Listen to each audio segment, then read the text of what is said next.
5வது இடம். ஒரு விஷயத்தை பற்றி நமக்கு எந்த முழு அறிவுமே இல்லாத இடத்துல நம்ம அமைதியாக இருக்கிறது ரொம்ப நல்லது.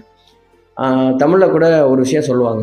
அதாவது நம்ம கை மூடி இருக்கிற வரைக்கும் தான் மற்றவங்களாம் என்ன நினைப்பாங்கன்னா, நம்ம கைக்குள்ளே ஏதோ வச்சுருக்கோம் அப்படின்னு. ஒரு வேளை நம்ம கையை நம்ம திறந்துட்டோம் அப்படின்னா, நம்ம கையில் எதுவுமே இல்லை அப்படின்னா, நம்மளை பற்றி அவங்க நினைக்கிறது ரொம்ப கேவலமாக ஆயிரும். அதனால ஒரு விஷயத்தை பற்றி உங்களுக்கு எதுவுமே தெரியலை அப்படின்னா, அந்த இடத்துல உங்கள் காதுகளை மட்டும் பயன்படுத்துறது ரொம்ப நல்லது. அந்த விஷயத்தை பற்றி தெரிஞ்சுக்கிறதுக்கு வாய்ப்பு இருக்குது. உங்களுக்கு தெரியுமா தெரியாதா அப்படின்னு மற்றவங்க கிட்ட நீங்கள் ஓப்பனாக வெளியே காட்டிக்க வேண்டிய அவசியமும் இருக்காது. அப்படிங்கிறதுனால அந்த மாதிரி இடங்கள்ல அமைதியாக இருக்கிறது ரொம்ப நல்லது. அடுத்ததாக நம்ம அமைதியாக இருக்க வேண்டிய 6வது இடம். சில வேளைகளில் சில நபர் ரொம்ப உணர்ச்சி வசப்பட்ட ரொம்ப கஷ்டமான காலகட்டத்தில் இருப்பாங்க.